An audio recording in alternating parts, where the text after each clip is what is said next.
au moment de la campagne présidentielle, une communication qui est forcément extrêmement restreinte sur un certain nombre de points, hein, même si ça dure longtemps, tous les points ne peuvent pas être abordés.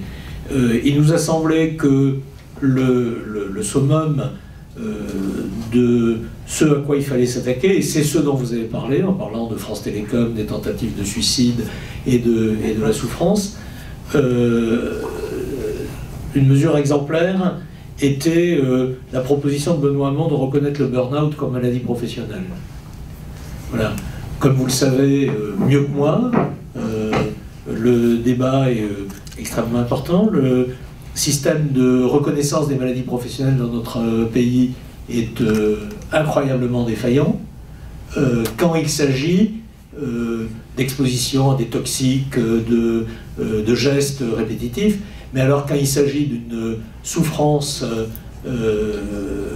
psychologique et mentale et qui se traduit par la situation que vous avez décrite, c'est particulièrement important. Donc la proposition qu'a portée Benoît Hamon très tôt et la reconnaissance donc du burn-out comme maladie professionnelle.